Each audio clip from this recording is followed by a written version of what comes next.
1913 में इतिहास के महानतम दिमागों में से एक ने जानबूझकर खुद को पागलपन की ओर जाने दिया। कार्ल जुंग, एक सफल मनोचिकित्सक, प्रतिष्ठित बुद्धिजीवी, वह व्यक्ति जिसे सिगमंड फ्रायड ने सार्वजनिक रूप से मनोविश्लेषण का उत्तराधिकारी घोषित किया था, अपने डेस्क पर बैठे अपनी कलम उठाई और उतरना शुरू किया। बीमारी में नहीं, मानसिक पतन में नहीं, बल्कि किसी ऐसी चीज में जिसे वे बाद में अपने जीवन की सबसे भयानक और सबसे आवश्यक यात्रा के रूप में वर्णित करेंगे। अपने स्वयं के अचेतन मन की गहराइयों में अपनी मर्जी से की गई एक उतरण। उन्हें आवाजें सुनाई दीं। उन्होंने यूरोप को खून में डूबते हुए देखा। ये दृश्य इतने सजीव और इतने सटीक थे कि जब 12 महीने बाद प्रथम विश्व युद्ध शुरू हुआ तो उन्हें एक पल के लिए आश्चर्य हुआ कि कहीं वे ही इसके कारण तो नहीं थे। उन्हें अपने भीतर के अंधेरे में ऐसी आकृतियां मिलीं जो इतनी स्वतंत्र और उनके व्यक्तित्व से इतनी अलग थीं कि उन वर्षों के दौरान वे अपनी मेज की दराज में एक भरी हुई पिस्तौल रखते थे। बाहर की किसी चीज से सुरक्षा के लिए नहीं, बल्कि उस चीज से सुरक्षा के लिए जो उन्हें अपने भीतर मिल रही थी। वे अपना मानसिक संतुलन नहीं खो रहे थे।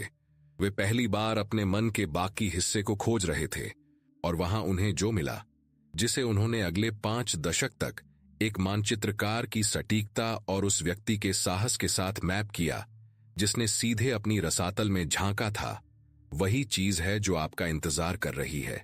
किसी अमूर्त दार्शनिक अर्थ में नहीं, बल्कि सबसे आत्मीय और विशिष्ट अर्थ में। उस व्यक्ति के बीच के अंतर में जिसे आप दुनिया को दिखाते हैं और उस विशाल अनछुए क्षेत्र में जो उस दिखावे के नीचे रहता है। उन रिश्तों के पैटर्न में जो आपकी बेहतरीन कोशिशों के बावजूद दोहराए जाते हैं। उन सपनों में जो आपके दिन पर ऐसी छाप छोड़ जाते हैं जिसे आप समझा नहीं सकते। उन पलों में, और वे पल आपके साथ आए हैं जब आपने आईने में देखा और बस 1 सेकंड के एक हिस्से के लिए महसूस किया कि सामने वाला चेहरा पूरी तरह से आपका नहीं था। आपने उस अंतर को जल्दी से भर दिया। आप हमेशा ऐसा ही करते हैं, लेकिन वह अंतर कोई तकनीकी खामी नहीं थी, वह एक द्वार था। यह अचेतन वही कर रहा था जो वह हमेशा से करता आया है। शीशे पर अपना चेहरा सटाना, आपका ध्यान खींचने की कोशिश करना, आपको अपने बारे में कुछ ऐसा बताने की कोशिश करना जिसे आपकी निर्मित, रक्षित और सामाजिक रूप से स्वीकार्य पहचान सुनने का साहस नहीं जुटा सकती। जूंग ने उस अंतर में रहने वाली चीज को अचेतन कहा, लेकिन जो उनका वास्तविक अर्थ था उसके लिए यह शब्द बहुत ही छोटा है। उनका मतलब यह था, आपके भीतर एक दूसरी बुद्धि है जो भाषा से पुरानी है, तर्क से अधिक सटीक है, जो आपके सचेतन जीवन की सतह के नीचे लगातार चल रही है और वह शुरू से ही आपकी कहानी लिख रही है। हर वह रिश्ता जो वास्तविक होते ही टूट जाता है, हर वह सफलता जो उसे पाने के ठीक पहले बिखर जाती है, हर वह पैटर्न जिसे आपने खत्म करने की कसम खाई थी, लेकिन वह एक अलग चेहरे के साथ एक अलग साल में वही मांग लेकर फिर से सामने आ जाता है। ये इच्छा शक्ति की विफलताएं नहीं हैं, ये गहराइयों से आए संदेश हैं। ये अचेतन मन है जो हकीकत का सहारा लेकर वह कह रहा है जिसे आपने सीधे सुनने से इनकार कर दिया था। ये वीडियो उन सटीक चरणों का पालन करता है जिन्हें जुंग ने मनोवैज्ञानिक परिवर्तन के लिए मैप किया था। उस मुखौटे से जिसे आप पहनते हैं, उस अंधेरे के माध्यम से जिसे आप ढोते हैं, अपने रिश्तों के आईने में, उन प्राचीन पैटर्नों तक जो आपके व्यक्तिगत इतिहास के नीचे चलते हैं, और अंत में उस चीज की ओर जिसे जुंग ने व्यक्तिकरण, इंडिविजुएशन कहा। पूर्णता नहीं, आपकी कठिनाइयों का मिट जाना नहीं, बल्कि आपकी समग्रता का एकीकरण। इस यात्रा का हर हिस्सा पिछले वाले से अधिक गहरा होता जाता है। यदि आप इसे बीच में छोड़ देते हैं तो आप यात्रा को अधूरा छोड़ देते हैं, और अधूरी उतरण कभी न शुरू की गई उतरण से अधिक खतरनाक होती है। यदि आपको ऐसा लगता है कि यह आपके लिए ही बनाया गया है, यदि आपके भीतर किसी चीज ने इन शब्दों में खुद को पहचान लिया है, इससे पहले कि आपके तर्कसंगत दिमाग को उनका मूल्यांकन करने का समय मिले, तो इस पल को याद रखें। अभी एक कमेंट छोड़ें कि आप दुनिया में कहां हैं और किस समय आप इसे देख रहे हैं। शहर, समय, उस क्षण के सटीक तालमेल जब कुछ बदला, मेरे लिए नहीं बल्कि खुद के लिए एक घोषणा के रूप में कि आज कुछ शुरू हो रहा है। इस वीडियो को लाइक करें, यदि आप इसे केवल अपने दिमाग में नहीं बल्कि अपने शरीर में महसूस करते हैं और फिर रुके रहें, क्योंकि जो आगे आने वाला है वह वही चीज है जिसे आप सबसे सावधानी से बचाते आए हैं। वह मुखौटा जिसे पहनकर आप भूल गए। आपको वह सटीक पल याद है जब मुखौटा चेहरे पर आता है। यह उस कमरे में कदम रखने से कुछ सेकंड पहले होता है। मुद्रा में थोड़ा सा बदलाव, चेहरे को कुछ अधिक स्वीकार्य, अधिक आत्मविश्वासी, अधिक नियंत्रण में दिखने वाले रूप में ढालना जो एक पल पहले नहीं था। आपके भीतर वास्तव में जो कुछ भी चल रहा था, चिंता, दुख, थकान, खामोश हताशा, उसे किसी भीतरी दराज में बंद कर देना जिसे आप बाद में संभालेंगे, सिवाय इसके कि वह बाद में कभी नहीं आता। क्योंकि जब तक आप फिर से अकेले होते हैं, आप भूल चुके होते हैं कि आपने किस दराज का उपयोग किया था। आप मैं ठीक हूं इतनी यांत्रिकता से कहते हैं कि अब आप खुद को इसे कहते हुए सुन भी नहीं पाते। कोई आपसे पूछता है कि आप कैसे हैं, और सवाल के खत्म होने से पहले ही जवाब आ जाता है, तैयार, साफ सुथरा, सामाजिक रूप से उपयुक्त, ठीक है, अच्छा है, व्यस्त हूं, आप तो जानते ही हैं। और फिर आप दोनों आगे बढ़ जाते हैं और किसी वास्तविक चीज के लिए वह पल एक दरवाजे की तरह बंद हो जाता है, और उस प्रदर्शन के नीचे कहीं कुछ ऐसा जिसे देखे जाने की जरूरत थी वापस इंतजार करने चला जाता है। यह पर्सोना है और आप इसे पूरी उम्र पहनते आए हैं। कार्ल जुंग ने यह शब्द जानबूझकर लिया था। प्राचीन ग्रीक और रोमन थिएटर में पर्सोना वह मुखौटा था जिसे अभिनेता अपने चेहरे के सामने रखते थे। बड़ा, शैलीबद्ध, रंगमंच के पिछले हिस्से तक एक चरित्र को दिखाने के लिए डिजाइन किया गया। इसका मतलब कभी भी अभिनेता के वास्तविक चेहरे के साथ भ्रमित होना नहीं था। थिएटर में हर कोई इस अंतर को समझता था, लेकिन प्राचीन दुनिया से आज की दुनिया तक के सफर में कहीं कुछ गलत हो गया। हम भूल गए कि हमने मुखौटा पहना हुआ है। हम भूल गए कि इसके पीछे एक चेहरा भी है। जुंग इस बारे में बहुत सटीक थे। पर्सोना स्वाभाविक रूप से दुश्मन नहीं है। आपको इसकी जरूरत है। आप किसी जॉब इंटरव्यू या पहली डेट या पारिवारिक डिनर में अपनी पूरी मनोवैज्ञानिक वास्तविकता को खुले घावों की तरह लटका कर नहीं जा सकते। मुखौटा कार्यात्मक है। यह वह सामाजिक त्वचा है जो आपको एक ऐसी दुनिया में चलने की अनुमति देती है जो बिना किसी सुरक्षात्मक सतह के वास्तव में असहनीय होगी। उस अर्थ में पर्सोना व्यावहारिक बुद्धिमत्ता का एक कार्य है। समस्या तब आती है जब मुखौटा इस सवाल का जवाब बन जाता है कि आप कौन हैं, और यह इतनी धीरे धीरे होता है कि आप उस पल को नहीं पहचान पाते जब यह बदला। किसी बिंदु पर वह पोशाक जिसे आपने एक विशेष वातावरण में जीवित रहने के लिए पहना था, वही आपकी एकमात्र पोशाक बन गई। आपका वह संस्करण जो आपके परिवार के लिए स्वीकार्य था, इतना अभ्यस्त हो गया कि वह स्वाभाविक लगने लगा। वह पेशेवर पहचान जिसे आपने अपने करियर में सम्मान पाने के लिए बनाया था, वह तब भी आपकी आवाज में बोलने लगी जब आप अकेले थे। वह छवि जिसे आप दुनिया के लिए सजाते हैं, स्क्रीन पर, सामाजिक समारोहों में, उन सावधानी से चुने गए पलों में जिन्हें आप दूसरों को देखने देते हैं, वह उन अनदेखे घंटों से अधिक वास्तविक लगने लगी जब कोई नहीं देख रहा होता।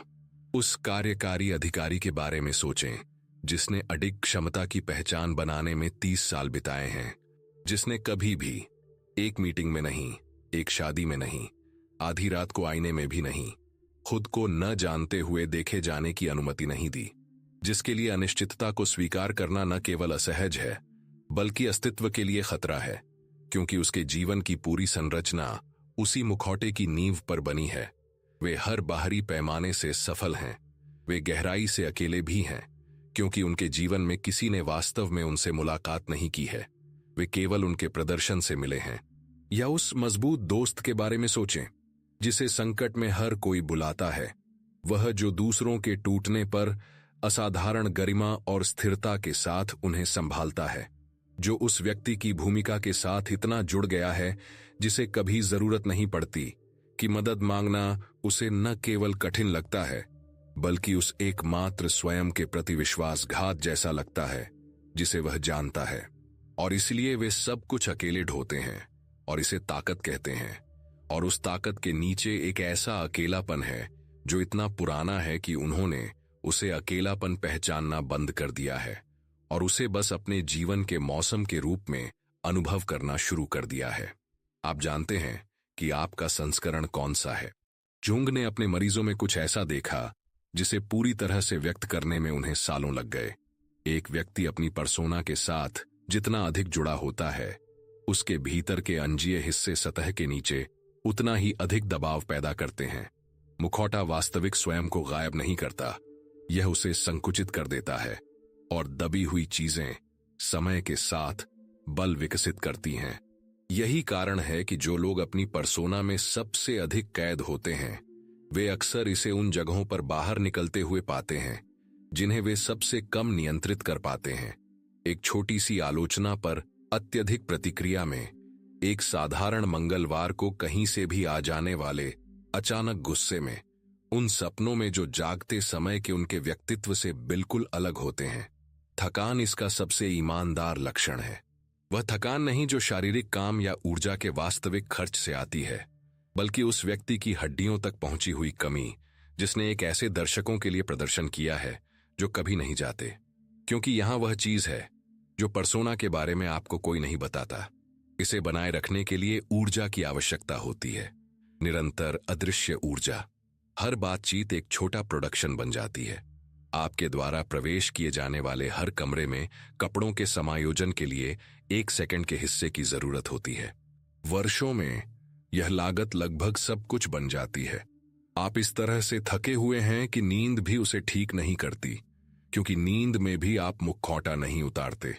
आप पूरी तरह जागने से पहले ही उसे वापस पहन लेते हैं। तो यहां वह सवाल है जिसे जुंग ने अपने पूरे करियर के दौरान पूछा, वह सवाल जो इस सब के नीचे बैठा है, शांत और अपरिहार्य।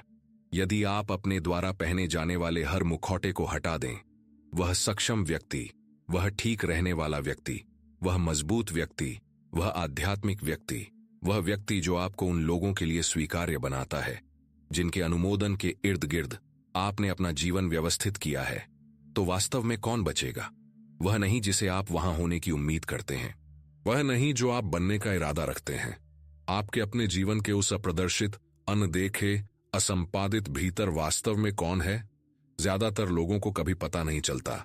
इसलिए नहीं कि जवाब उपलब्ध नहीं है, बल्कि इसलिए क्योंकि मुखौटे के पीछे जो रहता है वह केवल वह प्रामाणिक स्वयं नहीं है जिसे आप वापस पाने की उम्मीद कर रहे हैं। मुखौटे के पीछे कुछ ऐसा है जिसे आप छिपा रहे हैं, दुनिया से नहीं बल्कि खुद से। कुछ अधिक गहरा, अधिक अजीब और किसी भी ऐसे संस्करण से अधिक शक्तिशाली जो कभी सामाजिक रूप से स्वीकार्य रहा हो। और वही वह जगह है जहां हम आगे जा रहे हैं। एक पल ऐसा था, आपको वह याद होगा, भले ही आपने कभी उसे जुबान पर न लाया हो, जब आपके मन में कोई ऐसा गहरा विचार आया जिसने आपको डरा दिया।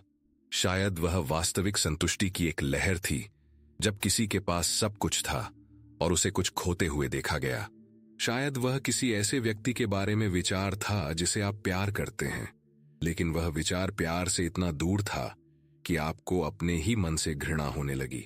शायद वह गुस्से का एक ऐसा पल था जो इतना संपूर्ण और इतना अनुचित था कि कुछ सेकंड के लिए आपने खुद को नहीं पहचाना, और वह न पहचानना भ्रम जैसा कम और बेनकाब होने जैसा ज्यादा महसूस हुआ, जैसे कुछ ऐसा देख लिया गया हो जिसे छिपा रहना चाहिए था। आपने उसे तुरंत फाइल में बंद कर दिया, उसे फिर से वर्गीकृत किया, उससे कहा कि यह सिर्फ तनाव था, बस एक बुरा दिन था, एक अन्यथा स्वीकार्य भीतर की एक क्षणिक विकृति थी। आप वह विचार नहीं हैं, आप वह भावना नहीं हैं, आप वह व्यक्ति हैं जो वास्तव में कभी ऐसा नहीं करेंगे। लेकिन वह विचार वहां था, और आपके भीतर का कोई हिस्सा जानता है कि वह पहली बार नहीं था। यहीं से झुंग की शुरुआत होती है, उस व्यक्ति के साथ नहीं जो आप बनना चाहते हैं, बल्कि उस सामग्री के साथ जिसे आपने जीवन भर स्वीकार करने से इनकार किया है। उन्होंने इसे शैडो, छाया कहा, और वे रूपक के रूप में नहीं बोल रहे थे। उनका मतलब मन की एक विशिष्ट संरचनात्मक विशेषता से था, उन सभी चीजों का भंडार जिन्हें आपने किसी प्रारंभिक क्षण में अपने उस व्यक्तित्व के लिए बहुत खतरनाक, बहुत शर्मनाक या बहुत अस्वीकार्य समझा था जिसे आप बना रहे थे। वह गुस्सा जिसके लिए आपके घर में कोई सुरक्षित जगह नहीं थी, इसलिए आपने उसे इतना गहरा दफन कर दिया कि अब आप मानते हैं कि आप ऐसे व्यक्ति हैं जिसे गुस्सा नहीं आता। भले ही आपके सबसे करीबी लोग सटीक विस्तार से बता सकें कि जब वह दबी हुई चीज बिना किसी चेतावनी के सतह पर आती है तो आप कैसे दिखते हैं। पहचान की भूख, महत्व की भूख, कि कोई अंततः देखे कि आप कितने सक्षम हैं। वह भूख जिसे आपने विनम्रता की पोशाक पहनाना सीख लिया क्योंकि देखे जाने की इच्छा अहंकार जैसी लगती थी, और अहंकार एक ऐसा चारित्रिक दोष था जिसे आप बर्दाश्त नहीं कर सकते थे। ईर्ष्या, विशेष रूप से ईर्ष्या, वह गर्म, तत्काल, अनैच्छिक संकुचन जो आपके सीने में तब होता है जब किसी और को वह मिल जाता है जो आप चाहते हैं, जिसके तुरंत बाद आत्मनिंदा आती है कि वे दो भावनाएं एक में मिल जाती हैं, और ईर्ष्या इससे पहले कि आप होशपूर्वक उसे दर्ज करें पाताल में चली जाती है। जुंग ने कुछ ऐसा कहा जो या तो आज आपके द्वारा सुनी जाने वाली सबसे मुक्तिदायक चीज होगी या सबसे असहज। इस पर निर्भर करता है कि आप खुद के साथ कितने ईमानदार होने के लिए तैयार हैं। हर कोई एक छाया लेकर चलता है और व्यक्ति के सचेतन जीवन में वह जितना कम शामिल होती है वह उतनी ही अधिक काली और घनी होती जाती है। जब आप उसे नजरअंदाज करते हैं तो छाया छोटी नहीं होती, वह केंद्रित हो जाती है और फिर वह पहनने के लिए दूसरे चेहरे खोज लेती है। यह वह प्रक्रिया है जिसे जुंग ने प्रोजेक्शन, प्रक्षेपण कहा, और एक बार जब आप इसे देख लेते हैं तो आप इसे अनदेखा नहीं कर सकते। वे गुण जिन्हें आप दूसरे लोगों में बर्दाश्त नहीं कर सकते, वे लगभग हमेशा, कभी कभी नहीं, लगभग हमेशा वही गुण होते हैं जिन्हें आपने अपने आप में स्वीकार करने से सबसे अधिक सख्ती से इनकार किया है। वह व्यक्ति जिसकी हेकड़ी आपके जबड़े को एक विशिष्ट व्यक्तिगत गुस्से के साथ कस देती है, वह आपके अपने विशिष्ट माने जाने की आवश्यकता के बारे में कुछ ऐसा ले जा रहा है जिसे आपने दफन कर दिया था। वह व्यक्ति जिसकी जरूरतें आपको थका देती हैं और आपसे दूर करती हैं, वह देखभाल के लिए एक ऐसी लालसा के साथ खुलेआम जी रहा है जिसे आपने किसी बिंदु पर कमजोरी मान लिया था, जिसे आप बर्दाश्त नहीं कर सकते थे। वह व्यक्ति जिसकी बेईमानी आपको हिकारत से भर देती है, वह बाहरी स्क्रीन है जिस पर आपने हर छोटे दैनिक धोखे को प्रक्षेपित किया है। ठीक होने का हर प्रदर्शन, हर प्रबंधित प्रभाव, एक ऐसे स्वयं की सावधानीपूर्वक सजाई गई प्रस्तुति जो वास्तविक से अधिक स्वीकार्य है।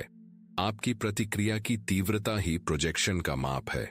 हल्का सा असहज होना मतलब एक हल्का अनजाना गुण, एक अनुपातहीन बिजली जैसा गहरा व्यक्तिगत गुस्सा मतलब है कि आप सीधे अपनी छाया को देख रहे हैं, किसी और का चेहरा पहने हुए।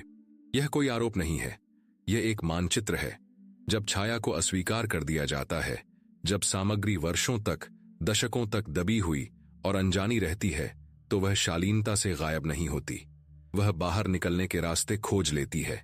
वह परसोना की दरारों के माध्यम से ठीक उसी समय फूट पड़ती है जब दांव सबसे ऊंचे होते हैं। वह व्यक्ति जो अपने क्रोध को स्वीकार नहीं कर सकता, पर्याप्त दबाव में एक ऐसी क्रूरता के लिए सक्षम हो जाता है जो हर उस व्यक्ति को झकझोर देती है जो केवल मुखौटे को जानता था, और खुद को भी। वह व्यक्ति जो महत्व की अपनी लालसा को स्वीकार नहीं कर सकता, वह अपने सबसे करीबी लोगों की उपलब्धियों को सूक्ष्म रूप से कमजोर करने में अपना जीवन बिता देता है और इसे ईमानदार प्रतिक्रिया कहता है। वह व्यक्ति जो स्वार्थ की अपनी क्षमता को स्वीकार नहीं कर सकता, वह उदारता के बड़े सार्वजनिक प्रदर्शन करता है, जबकि व्यक्तिगत रूप से यह सुनिश्चित करता है कि हर रिश्ता उसकी जरूरतों को पूरा करे, और वास्तव में इस पैटर्न को देख नहीं पाता। जुंग ने दशकों तक अपने मरीजों में इसे देखा। उन्होंने लोगों को स्वीकारोक्ति के बजाय नशे को चुनते देखा, छाया के दबाव के रासायनिक प्रबंधन को उस मुड़कर सामना करने के भयानक कृत्य के ऊपर चुनते हुए। उन्होंने लोगों को एकीकरण के बजाय अवसाद चुनते हुए देखा, नीचे दबाई जा रही चीजों के बोझ तले मन का अंदर ही अंदर ढह जाना, क्योंकि ढहने में सामना करने की तुलना में कम साहस की आवश्यकता होती है। उन्होंने लोगों को अपनी शादियों, अपनी दोस्ती, अपने करियर, अपने स्वास्थ्य को बर्बाद करते हुए देखा, दुर्भावना से नहीं, बल्कि इस सरल विनाशकारी तथ्य से कि जिस चीज का हम अपने भीतर सामना करने से इनकार करते हैं, वह हमारी पसंद की परवाह किए बिना हमारे जीवन के माध्यम से अभिव्यक्ति खोज ही लेगी। छाया हमेशा सतह पर आती है। एकमात्र प्रश्न यह है कि क्या आप शर्तें चुनते हैं, और यहां वह है जो तब होता है जब आप चुनते हैं, जब आप भागना बंद कर देते हैं और अंधेरे गलियारे में मुड़ते हैं और सीधे उस चीज को देखते हैं जो आपका पीछा कर रही है। यह आपके डर से छोटा है, हानिरहित नहीं, अप्रासंगिक नहीं, कोई ऐसी चीज नहीं जिसे मनाया जाए या जिसमें डूबा जाए, बल्कि छोटा, क्योंकि छाया की शक्ति उसकी विषय वस्तु में नहीं है। इसकी शक्ति उसे छिपाए रखने के लिए आवश्यक ऊर्जा में है। जिस क्षण आप उस ऊर्जा को दबाने पर खर्च करना बंद कर देते हैं, जिस क्षण आप उस विशिष्ट ईमानदारी के साथ कहते हैं जिसकी वास्तविक कीमत चुकानी पड़ती है, हाँ, मैं उसके लिए सक्षम हूं, हाँ, वह भी मेरे भीतर है, हाँ, मेरे भीतर यह समाहित है, छाया वह बल खो देती है जो दबने से आया था। जूंग ने अपने स्वयं के काम में इस क्षण का वर्णन उस सटीकता के साथ किया जिसे केवल वही कर सकता है जिसने इसे जिया हो। द रेड बुक के पन्नों में अपने स्वयं के आंतरिक अंधकार का सामना करते हुए उन्होंने उन आकृतियों से मिलने के बारे में लिखा जो उन्हें डराती थीं, और पाया कि वह डर उस पहचान का पहला चरण था जो अंततः मानव मन के बारे में उनकी समझ का आधार बना। उन्हें अपने आप में जो अंधकार मिला, उसने उन्हें राक्षस नहीं बनाया, उसने उन्हें पूर्ण बनाया। अभी यदि यह संदेश आपके उस हिस्से तक पहुंच रहा है जिसे आप छिपा रहे हैं, वह हिस्सा जो अभी अभी नाम ली गई हर चीज में खुद को पहचानता है, तो मैं चाहता हूं कि आप कुछ करें। कमेंट्स में ये शब्द टाइप करें, मैं पूर्ण हूं, मेरी छाया और मेरा प्रकाश एक हैं। मेरे लिए नहीं, आपके लिए। यह आपकी अपनी छाया के लिए एक घोषणा है कि आप भागना बंद करने के लिए तैयार हैं, कि आप गलियारे में मुड़कर देखने के इच्छुक हैं, कि आप अंततः समझ गए हैं कि आपके पीछे की चीज आपकी विनाशक नहीं है। यह आपका सबसे शक्तिशाली हिस्सा है जो घर लौटने का इंतजार कर रहा है। और अगर आपको लगता है कि यह संदेश आज आपको मिला संयोग से नहीं, बल्कि उस विशिष्ट गुण के साथ जो आने के लिए ही बना था, तो सब्सक्राइब बटन पर क्लिक करें। किसी एल्गोरिदम के लिए नहीं, अपने स्वयं के उतरण के प्रति एक प्रतिबद्धता के रूप में, क्योंकि हम यहां जो कर रहे हैं वह कंटेंट का उपभोग नहीं है, यह मानचित्रकारी है, और हर कोई इस नक्शे को बनाने के लिए तैयार नहीं होता। आप किसी ऐसे व्यक्ति को जानते हैं जिसे यह सुनने की जरूरत है। आपके जीवन में कोई ऐसा व्यक्ति जो एक ऐसी लड़ाई लड़ रहा है जिसके लिए उसके पास अभी तक शब्द नहीं है, एक ऐसे पैटर्न को दोहरा रहा है जिसे वह नाम नहीं दे सकता, किसी ऐसी चीज से भाग रहा है जिसे वह देख नहीं सकता। उन्हें यह वीडियो भेजें, इसलिए नहीं कि आपके पास उनके लिए जवाब हैं, बल्कि इसलिए क्योंकि कभी कभी एक व्यक्ति दूसरे के लिए जो सबसे महत्वपूर्ण काम कर सकता है वह है यह कहना, अंधेरे में आप अकेले नहीं हैं और इससे बाहर निकलने का एक रास्ता है। क्योंकि छाया का एक और रहस्य है, एक अंतिम असाधारण रहस्य उद्घाटन जो आपके रिश्तों को समझने के तरीके के बारे में सब कुछ बदल देता है। छाया केवल आपके भीतर नहीं रहती, यह आपके हर उस रिश्ते में दिखाई देती है जो आपने कभी बनाया है, उन लोगों में जिनकी ओर आप आकर्षित होते हैं इससे पहले कि आप समझें कि क्यों, उन गतियों में जो अलग अलग चेहरों और अलग अलग वर्षों में दोहराई जाती हैं, उस प्यार में जो कभी कभी चुनाव जैसा कम और पहचान जैसा ज्यादा महसूस होता है। जिस व्यक्ति को आप सबसे ज्यादा प्यार करते हैं वह सबसे बड़ा आईना हो सकता है, और वही आईना है जहां हम आगे जा रहे हैं। क्या आपने कभी सोचा है कि आप बार बार एक ही तरह के व्यक्ति की ओर क्यों आकर्षित होते हैं? लगभग एक जैसा नहीं, सतही तौर पर समान नहीं, बल्कि संरचनात्मक रूप से एक जैसा। वही भावनात्मक अनुपलब्धता एक अलग चेहरा पहने हुए, वही स्थिति अलग अलग सामग्रियों से खुद को जोड़ती हुई, वही घाव एक बिल्कुल अलग दरवाजे से आता हुआ। आप हर एक के बाद कसम खाते हैं कि आपका इस पैटर्न से नाता टूट चुका है। अब आप इसे समझते हैं। आपने जर्नलिंग की है, थेरेपी ली है, उन दोस्तों के साथ लंबी बातचीत की है जिन्होंने पूरे क्रम को दोहराते हुए देखा है, और उनके पास वह कहने के नए तरीके खत्म हो रहे हैं जो वे देख रहे हैं। और फिर कोई एक कमरे में आता है और आपके भीतर कुछ हलचल होती है, तत्काल, विशिष्ट, बिजली जैसी, और 6 महीने बाद आप उसी कहानी के खंडहरों में खड़े होते हैं, यह सोचते हुए कि आप यहां फिर से कैसे पहुंच गए। झुंग इसे दुर्भाग्य नहीं कहेंगे, वे इसे आत्म जागरूकता की विफलता या अपर्याप्त व्यक्तिगत विकास नहीं कहेंगे। वे इसे आपके मन द्वारा किया जाने वाला सबसे सटीक और विश्वसनीय कार्य कहेंगे। अचेतन अपना सबसे परिष्कृत प्रोग्राम चला रहा है, उपलब्ध जनसंख्या में उस विशिष्ट चेहरे की तलाश कर रहा है जो आपके स्वयं के उस हिस्से को सबसे सटीक रूप से प्रतिबिंबित करता है जिसे आप अभी तक सीधे मिलने के लिए तैयार नहीं थे। उन्होंने पुरुषों में उस हिस्से को अनिमा कहा, महिलाओं में अनिमस। और इससे पहले कि आप इसे 20वीं सदी की शुरुआत में लिखने वाले एक व्यक्ति के पुराने पढ़ चुके जेंडर सिद्धांत के रूप में खारिज कर दें, इसके वास्तविक अर्थ के साथ बने रहें, क्योंकि उनके युग की भाषा के नीचे मानव अनुभव के बारे में एक ऐसी सटीक अंतर्दृष्टि है कि एक बार जब आप इसे देख लेते हैं तो आपके द्वारा बनाया गया हर रिश्ता एक ऐसे पैटर्न में पुनर्व्यवस्थित हो जाएगा जिसे आप अनदेखा नहीं कर पाएंगे। अनिमा और अनिमस जेंडर के बारे में नहीं है, वे भीतरी विपरीत के बारे में हैं। आपके मन के वे हिस्से जिन्हें आपकी सचेतन पहचान, आपकी पर्सोना निर्मित स्वयं ने तय किया था कि वे आपके ढोने के लिए नहीं हैं। वे गुण जिन्हें आपने दूसरे को, रहस्यमयी को, उन लोगों को सौंप दिया जिनके प्यार में आप पड़ जाते हैं, क्योंकि उन्हें अपनी स्वयं की अवधारणा में एकीकृत करना असंभव या खतरनाक या बस अकल्पनीय महसूस हुआ। उन गुणों के बारे में सोचें जिन्हें आप उन लोगों में सबसे आकर्षक पाते हैं, जिनकी ओर आप आकर्षित होते हैं। सतही विशेषताएं नहीं, दिखावट, ओहदा, आकर्षण, बल्कि अनिवार्य गुण। उनमें वह आजादी जिसे आप महसूस करते हैं कि आपके पास नहीं है, वह भावनात्मक गहराई जो आपको ठीक इसीलिए प्रभावित करती है क्योंकि वह आपकी अपनी नियंत्रित सतह से बहुत दूर लगती है, वह निश्चितता, वह स्थिरता, वह निर्णायक प्रगति जिसे आप किसी और में चुंबकीय पाते हैं और किसी तरह अपने आप में नहीं ढूंढ पाते, वह जंगलीपन, वह ठहराव, वह बौद्धिक शक्ति, समर्पण की क्षमता। ये केवल वे चीजें नहीं हैं जिनकी आप दूसरे व्यक्ति में प्रशंसा करते हैं, ये वे चीजें हैं जो आप में समाहित हैं, लेकिन आप उन तक पहुंच नहीं पा रहे हैं। आपकी अपनी समग्रता के वे टुकड़े जो पर्सोना के निर्माण के दौरान अलग हो गए थे और अब आपके अनुभव में पूरी तरह से आपके बाहर रहते हैं। और अचेतन पूर्णता की अपनी निरंतर ललक के साथ आपको उन लोगों की ओर भेजता है जो उन टुकड़ों को ले जाते हैं, जैसे एक कंपास उत्तर दिशा ढूंढता है। यही कारण है कि आकर्षण पहचान जैसा लगता है, क्योंकि यह पहचान ही है। आप केवल एक ऐसे व्यक्ति से नहीं मिल रहे हैं जिसे आप दिलचस्प पाते हैं, आप अपने ही एक हिस्से से मिल रहे हैं जो किसी और की खाल पहने हुए है।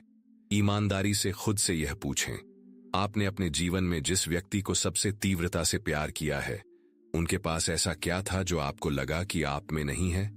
उनमें किस गुण ने आपको उनकी उपस्थिति में अकेले की तुलना में अधिक पूर्ण महसूस कराया? क्योंकि आपका जवाब जो भी हो, वह गुण वास्तव में उनका नहीं है, वह आपका है, वह हमेशा से आपका रहा है। आप बस इसे अपने आप में नहीं देख सके और इसलिए आप इसे उनमें खोजने चले गए। वह महिला जो ऐसे पुरुषों के साथ एक के बाद एक रिश्ते बनाती है जो भावनात्मक रूप से प्रतिभाशाली हैं लेकिन बुनियादी रूप से अनुपलब्ध हैं, वह, जैसा कि पारंपरिक व्याख्या कहती है, केवल अपने पिता के घाव को नहीं दोहरा रही है, वह अपने स्वयं के अनिमस, अपने स्वयं के मन के भीतर अविकसित पुरुष सिद्धांत को उपलब्ध पुरुषों पर प्रक्षेपित कर रही है और फिर उस अलगाव की पीड़ा का अनुभव कर रही है जो किसी अनिवार्य रूप से आंतरिक चीज को अनिवार्य रूप से बाहरी चीज पर रखने से आती है।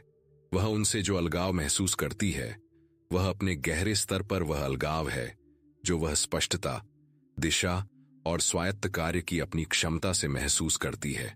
उसे किसी दूसरे पुरुष की जरूरत नहीं है, उसे वह वापस पाने की जरूरत है जो वह पुरुषों में ढूंढ रही है। वह पुरुष जो उन महिलाओं को आदर्श मानता है जिनसे उसे प्यार होता है, जो उनमें एक गरिमा, एक गहराई, एक पूर्णता देखता है जो उसे अभिभूत कर देती है और फिर विश्वासघात महसूस करता है जब वे मानव, जटिल और उसके प्रक्षेपण का भार उठाने में असमर्थ निकलती हैं।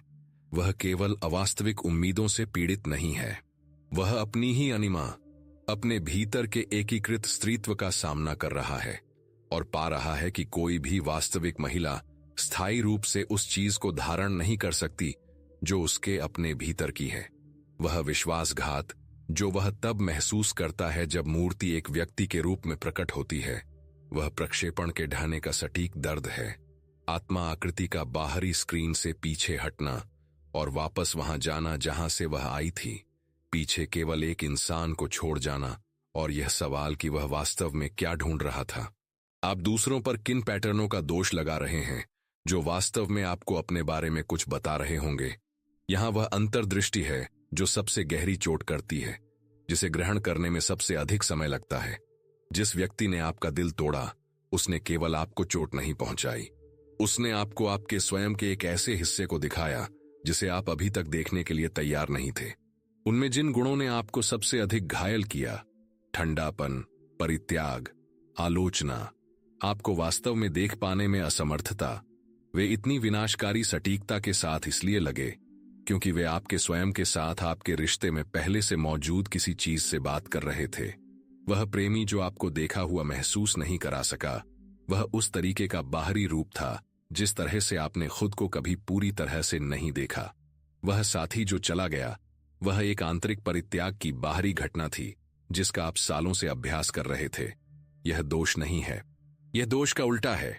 यह इस बात की पहचान है कि आपके रिश्ते आपके साथ घटित नहीं हो रहे हैं, वे काफी हद तक आपके द्वारा उत्पन्न किए जा रहे हैं, अचेतन द्वारा, अंतरंगता की प्रयोगशाला का उपयोग करके उस सब को आगे लाने के लिए जिसे एकीकृत करने की आवश्यकता है, जिसे किसी और तरीके से नहीं पहुंचा जा सकता।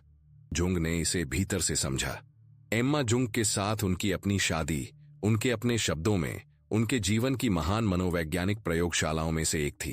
अन्य महिलाओं, सबीना स्पीलरिन, टोनी वोल्फ के साथ उनके गहन संबंध केवल जीवनी संबंधी जटिलताएं नहीं थे, वे उनकी अपनी समझ में, उनकी अनिमा के साथ मुठभेड़ थे, उस आंतरिक स्त्रीत्व के साथ जिसे उनकी तर्कसंगत, व्यवस्थित, पेशेवर पर्सोना ने दबा दिया था, और जो उन महिलाओं की उपस्थिति में पूरी ताकत के साथ सतह पर आया जिन्होंने उन गुणों को सबसे स्पष्ट रूप से धारण किया था। उन्होंने इसे पूरी तरह से नहीं संभाला, कोई नहीं कर पाता, लेकिन वे उस बारे में ईमानदार थे जो हो रहा था, उस तरह से जैसा कि अधिकांश लोग कभी नहीं कर पाते, और उस ईमानदारी ने मनोविज्ञान के इतिहास में कुछ सबसे गहरी अंतर्दृष्टियां पैदा की। अनिमा या अनिमस के साथ मुठभेड़ हमेशा अंततः एकीकरण की ओर एक निमंत्रण होती है। वे गुण जिन्हें आप दूसरे लोगों में खोज रहे हैं, आजादी, गहराई, ताकत, कोमलता, ये वे उपहार नहीं हैं जो दूसरे लोग आपको दे सकते हैं। ये आपके अपने मन के भीतर की क्षमताएं हैं जो हर आकर्षण और हर दिल टूटने के माध्यम से आपकी अपनी होने के रूप में पहचाने जाने की मांग कर रही हैं। वह रिश्ता जो खत्म हो गया और आपको तबाह कर गया, वह विफलता नहीं थी, वह एक सेमेस्टर था, और परीक्षा का प्रश्न जिसे वह पूरे समय आपसे हल करवाने की कोशिश कर रहा था, कभी भी दूसरे व्यक्ति के बारे में नहीं था, वह हमेशा आपके बारे में था। लेकिन यहां वह चीज है जो आपको तब रोक देगी जब आप इसे स्पष्ट रूप से देखेंगे।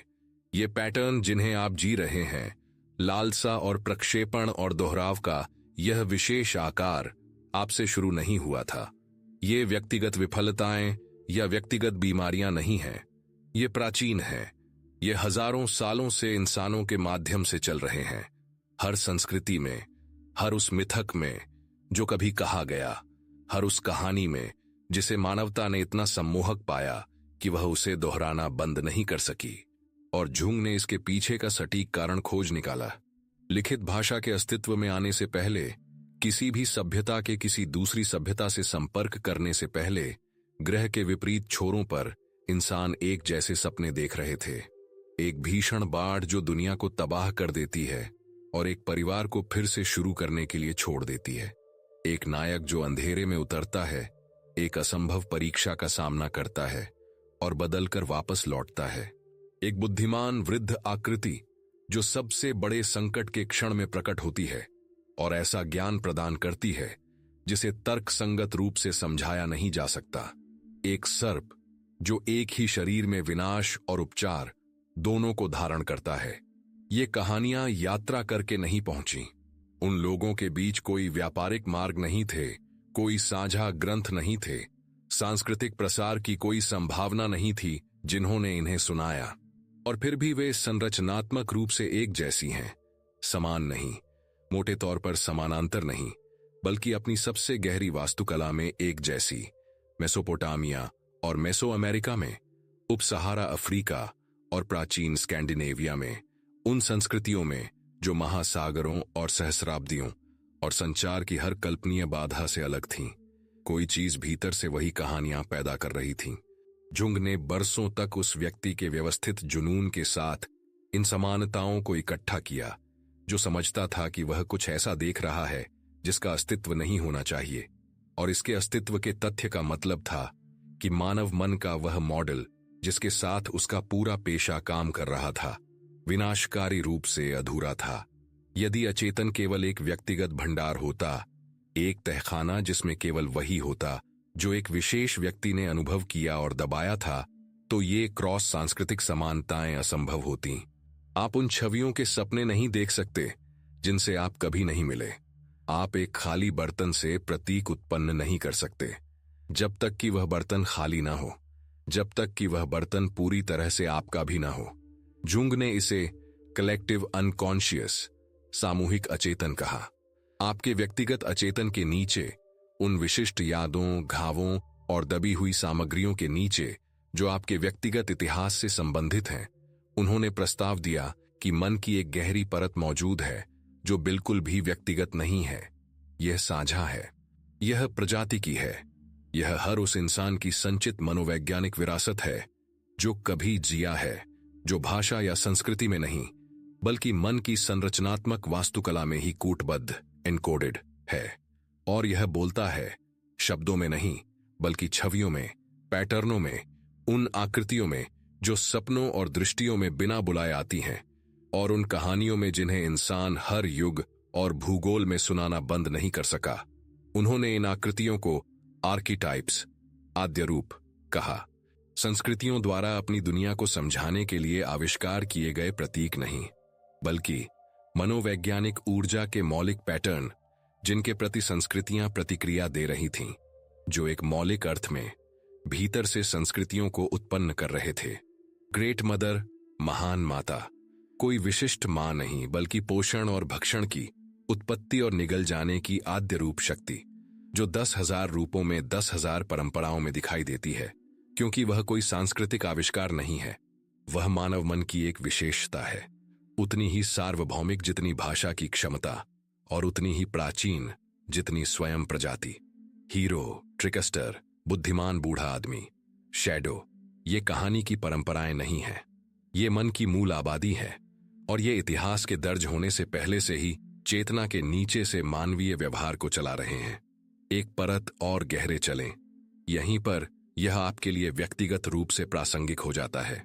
1913 में अपने पेशेवर संकट और फ्रायड के साथ अपने अलगाव के कगार पर जुंग ने कुछ ऐसा करना शुरू किया जिसे उनके युग का कोई भी स्वाभिमानी वैज्ञानिक स्वीकार नहीं करता। उन्होंने जानबूझकर दृश्यों, विजन्स को प्रेरित करना शुरू किया।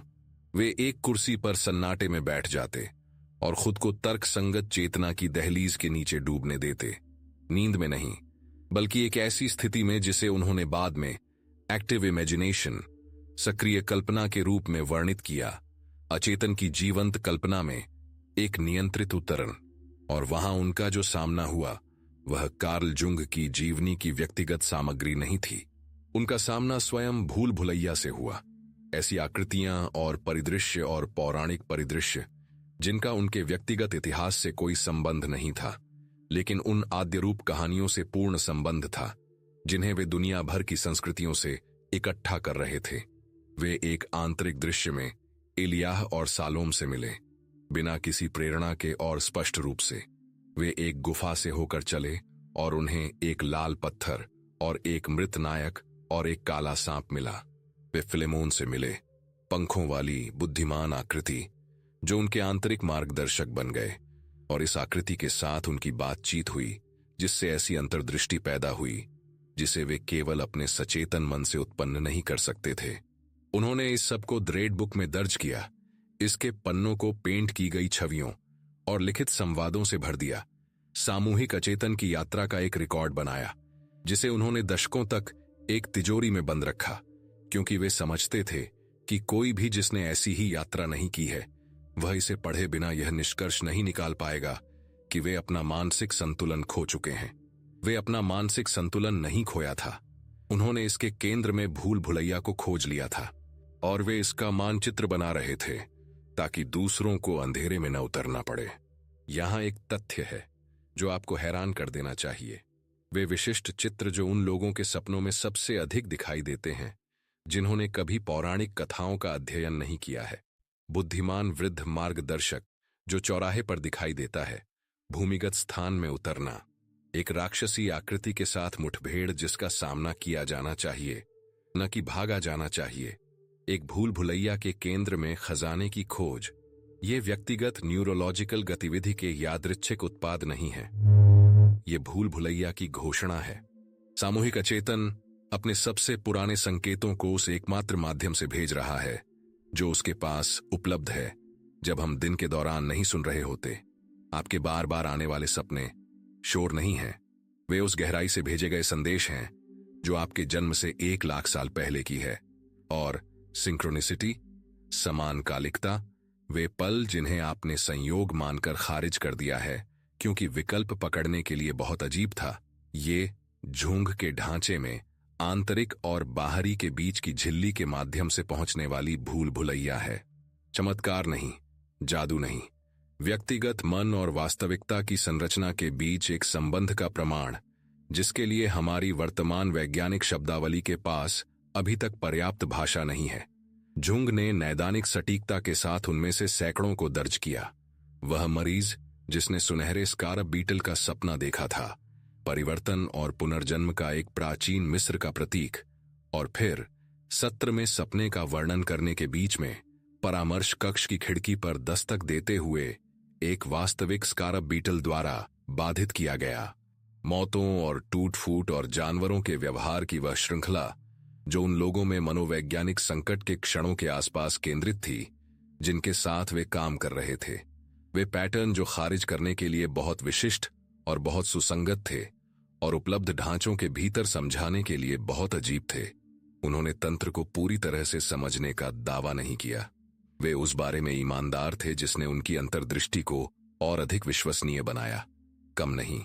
उन्होंने केवल इतना कहा कि ये घटनाएं चेतना और दुनिया के बीच के संबंध के बारे में कुछ ऐसा बताती हैं जिसे भौतिकवाद स्पष्ट नहीं कर सकता, कि आंतरिक और बाहरी उतने अलग नहीं हैं जितना आधुनिकता की प्रमुख कहानी जोर देती है। तथ्य यह है कि आप इसे देख रहे हैं अभी, अपने जीवन के इस सटीक क्षण में। आप जो भी विशिष्ट बोझ ढो रहे हैं, आप में जो भी सवाल बन रहा है जिसे आप अभी तक व्यक्त नहीं कर पाए हैं, क्या यह एक संयोग है? आप 1,000 अन्य चीजें देख सकते थे। आपने 1,000 अन्य शामों में 1,000 अन्य चीजें देखी हैं जिन्होंने कोई छाप नहीं छोड़ी, लेकिन कोई चीज आपको यहां ले आई, इस विशेष क्षेत्र में, इस विशेष क्षण में। झुंग आपको यह नहीं बताएंगे कि इसका क्या मतलब है। वे आपसे कहेंगे कि इस पर ध्यान दें कि यह कैसा महसूस होता है, क्योंकि भूल भुलैया स्पष्टीकरण में नहीं बोलती, यह उस पहचान के गुण में बोलती है जो आप में तब चलती है जब कुछ सच सामने आता है। आप इसकी शुरुआत की तुलना में अब और गहरे आ चुके हैं। आप इसे महसूस कर सकते हैं, सूचना की भारहीनता के बजाय वास्तविक क्षेत्र का विशिष्ट भार। भूल भुलैया की दीवारें असली हैं, उत्तरण असली रही है, और इसका हर चरण, मुखौटा, छाया, आईना, साझा मानव अनुभव का यह विशाल उपमहासागरीय सागर आपको उस चीज के लिए तैयार कर रहा है जो इसके केंद्र में है। झुंग ने भूल भुलैया का नक्शा बनाया। उन्होंने इसके केंद्र तक सारा रास्ता तय किया, वर्षों की अपनी मर्जी से की गई उतरण और भयानक ईमानदारी और उस तरह के साहस के माध्यम से जो भीतर से साहस जैसा नहीं लगता, बल्कि ज्यादातर कोई दूसरा व्यवहार्य विकल्प न होने जैसा लगता है। और केंद्र में उन्हें वह मिला जिसकी उन्होंने उम्मीद नहीं की थी। राक्षस नहीं, जवाब नहीं, कोई तंत्र या तरीका या अंतिम रहस्योद्घाटन नहीं। उन्हें अपना एक ऐसा संस्करण मिला जो पूर्ण था। वही अंतिम चरण है, इसका एक नाम है, और यह आपका इंतजार कर रहा है। झुंग ने खुशी का वादा नहीं किया था, वे इस बारे में विशिष्ट रूप से स्पष्ट थे। वह स्विस मनोचिकित्सक जो मानव मन में लगभग किसी भी अन्य व्यक्ति से अधिक गहराई तक उतरे थे। उनके पास इस विचार के लिए बहुत कम धैर्य था कि मनोवैज्ञानिक जीवन का लक्ष्य एक आरामदायक, समस्या मुक्त अस्तित्व की उपलब्धि है। उन्होंने बहुत से लोगों को खुशी का पीछा करते हुए और खालीपन तक पहुंचते हुए देखा।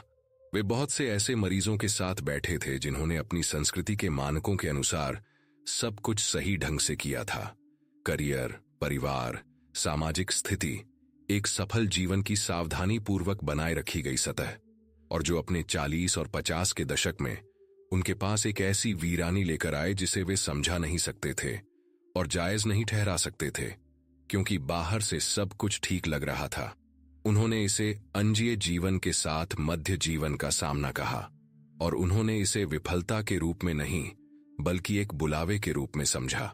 मन धैर्यवान और निर्मम और अंततः समग्रता की ओर उन्मुख एक संकेत भेज रहा है कि यात्रा पूरी नहीं हुई है, कि मुखौटा बन चुका है, सामाजिक भूमिका पूरी हो चुकी है, जीवन के पहले भाग के कार्य पूरे हो चुके हैं और अब कुछ और गहरा संबोधित होने की मांग कर रहा है।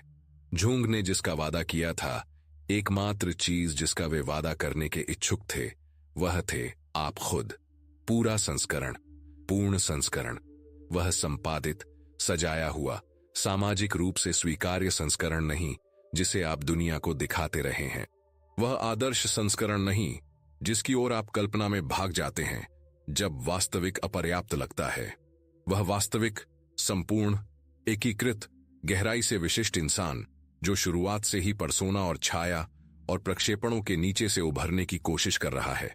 उन्होंने इस प्रक्रिया को इंडिविजुएशन, व्यक्तिकरण कहा, और उन्होंने इसे सटीक रूप से परिभाषित करने में सावधानी बरती, क्योंकि यह संपूर्ण मनोविज्ञान में सबसे गलत समझे जाने वाले विचारों में से एक है।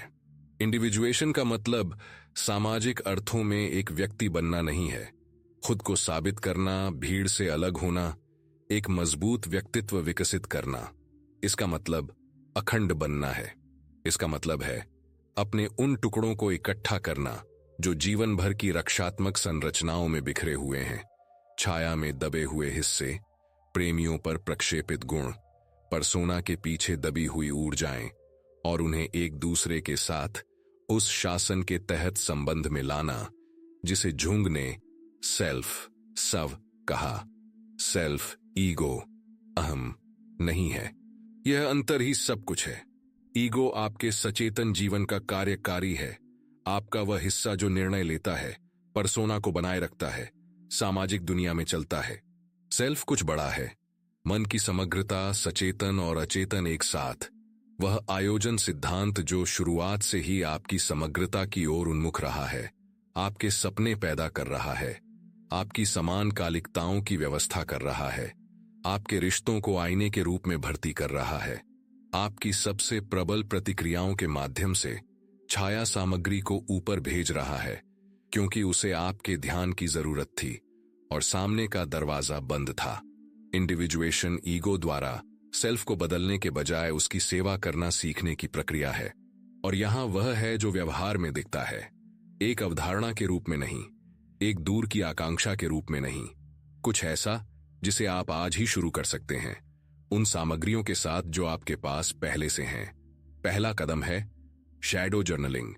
इस यात्रा में आपने जो सीखा है उसे कागज पर उतारें।